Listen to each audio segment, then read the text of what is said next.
दो पक्ष की लड़ाई, एक तरफ इंडिया महागठबंधन और एक तरफ बीजेपी और एनडीए गठबंधन कह सकते हैं, जो 10 साल से इस देश पे काबिज है। आज 3 चरण के इलेक्शन के बाद अगर प्रधानमंत्री के मुख से भाषण निकलता है कि आपका मंगलसूत्र देकर के घुसपैठियों को दिया जाएगा, आज जो बीजेपी को वोट नहीं दे रहे हैं वो घुसपैठिए उनको कहा जा रहा है, उनको ये गाली दिया जा रहा है। और हमारे लोकसभा में तो विशेष करके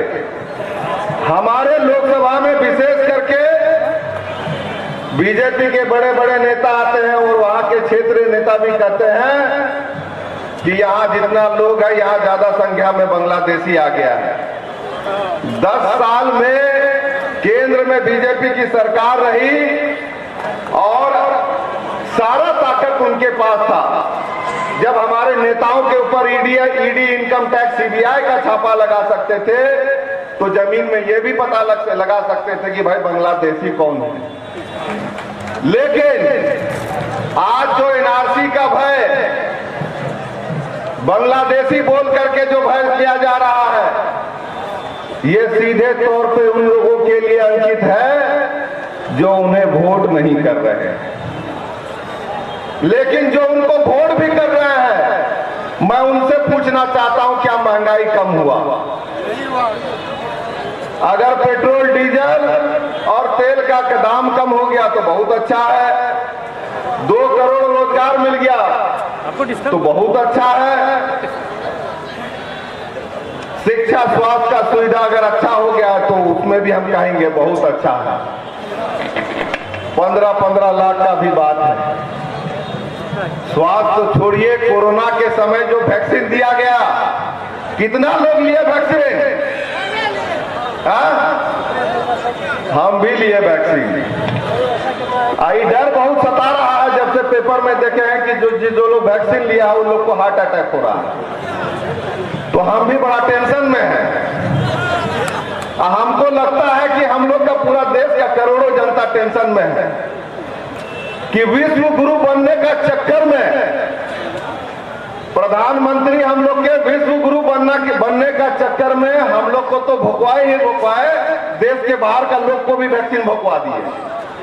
अब ये टेंशन सता रहा है कि कब हम लोग जो है बचेंगे कि नहीं बचेंगे।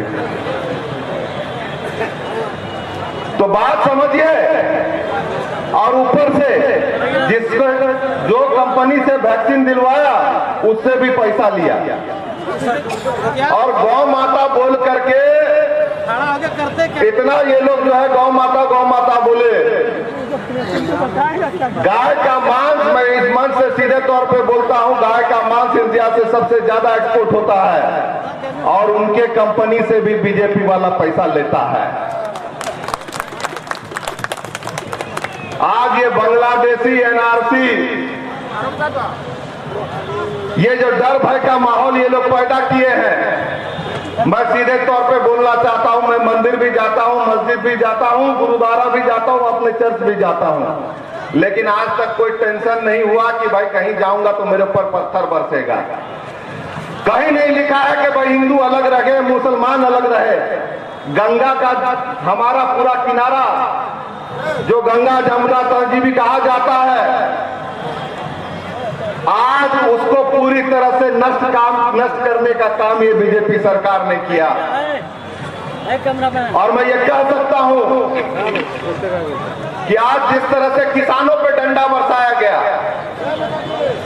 हम लोग के इधर गंगा से लेके इधर हम लोग यहाँ कह सकते हैं कि पूरे देश में ही किसान लोग हम लोग ज्यादा हैं। आज किसानों पर डंडा बरसाया गया, लेकिन करोड़ों रुपया यही पूंजीपतियों का माफ किया गया, बगल में अदानी लोग का भी माफ किया गया और यहाँ के आदिवासियों पे भी डंडा बरसाया गया। विशेष कहते अब वो और को लगे खाली नुआ झारखंड दिसम लगी दो बान पूरा भारत दिसम रहे बैठे चलिका अब आरक्षण व्यवस्था चबाए लगी। बीजेपी सरकार से ऊपर भारत सरकार को है कदार राज्यसभा भितरी ने उन्हीं कथाएं कह मोदी मेलने जे नौकरी में हमें किसी तरह का आरक्षण पसंद नहीं है। अब आरक्षण सीधा नाम करा आजादी कोई लहारे चेलिका कोचवन चेलिका कोष्ट हुईला और तीनों समाज उनका ना ताइनम से तीनों हर को तहनला उनको लहा जाएगा लहापंथी एम लगे मिट्टे व्यवस्था आजादी बाद अब संविधान आधार एम होइला जे नोने दिसोम रे हर को जेमें लहाते पंथी को हिजुआ रोड दाड़िया जहां ना दिल्ली बैसी रे से झारखंड बैसी इटा दिसोम बैसी रे को कथा को रोड रकाब दाड़िया से जहां ना नौकरी रे हो जाएगा को नाम दाड़िया। आज एसटी एससी ओबीसी के आरक्षण पे अगर बीजेपी चोट कर रहा है तो मैं कहता हूं अभी ही समय है एक एक वोट दे करके आप लोग जवाब दे सकते हैं। आरक्षण पे चोट हर एक समाज पे चोट है और मैं ये कहना चाहता हूं जो आरक्षण को समाप्त करेगा हम उसको समाप्त करेंगे। आज अगर आरक्षण हमें मिला है तो किस लिए मिला है? आजादी के बाद ऐसे ही नहीं मिला। आजादी के बाद पहले जो शोषण हुआ उसमें यह समझा गया कि भाई शोषित वर्ग को किस तरह से आगे लाया जाएगा। आज एसटी एससी ओबीसी को डीलिस्टिंग आदिवासियों का डीलिस्टिंग हो रहा है उससे नुकसान जो करने का प्रयास ये बीजेपी सरकार कर रही है यही समय है कि जवाब दिया जाए।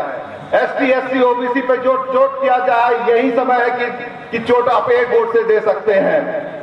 लगातार जो देश में माहौल खराब किया जा रहा है इस 10 साल में क्या मिला हम लोगों को? नोटबंदी मिला, वैक्सीन के माध्यम से हम लोग डर के खतरा में जी रहे हैं, महंगाई मिला, बेरोजगारी मिला, आरक्षण समाप्त करने का डर मिला और उसके बाद इलेक्टोरल बॉन्ड के नाम पे ये लोग जो खेला किए उसमें तो हम कहेंगे ये लोग तो हर जो है आप कहेंगे कि एवरेस्ट से भी ऊंचा वाला ये लोग छलांग मार लिए हैं। और आज मैं एक ही बात कहूंगा कि आज अगर हमें हेमंत सोरेन जी अगर जेल के अंदर है तो मैं ये कह सकता हूं कि इंडिया गठबंधन इस झारखंड के लोगों के सम्मान के लिए जेल के अंदर है 3 महीना से। अगर वो चाहते तो जेल नहीं भी जा सकते थे हाथ मिला करके, लेकिन यहाँ के जनता का सम्मान किया, इंडिया गठबंधन का सम्मान किया। अगर वो जेल के अंदर से लड़ सकते हैं तो क्या हम बाहर से नहीं लड़ सकते हैं? मैं एक बार कहना चाहूंगा, आप लोग आवाज बुलंद कीजिएगा, इंडिया महागठबंधन जिंदाबाद, इंडिया महागठबंधन जिंदाबाद, हेमंत सोरेन जिंदाबाद, लालू यादव जिंदाबाद, तेजस्वी यादव जिंदाबाद, अरविंद केजरीवाल जिंदाबाद। और अगर किन्हीं नेताओं का हम नाम भूल गए हम क्षमा चाहेंगे। आज टीएमसी भी हमारे साथ है, कांग्रेस, जेएमएम, आप दल के, सीपीआई, सारे दल साथ में हैं। आज जो लड़ाई है इस लड़ाई में एक तरफ हमें संविधान बचाना है तो हमें मजबूती से लड़ना है। यही विनती के लिए मैं चाहूंगा कि प्रदीप यादव जी को आप हाथ छाप पे वोट दे करके इंडिया गठबंधन के हाथ को मजबूत कीजिए। दिल्ली में सरकार बनेगी और हेमंत सोरेन भी जेल के बाहर आएंगे। इन्हीं बातों के साथ अपने बातों को विराम दूंगा। धन्यवाद।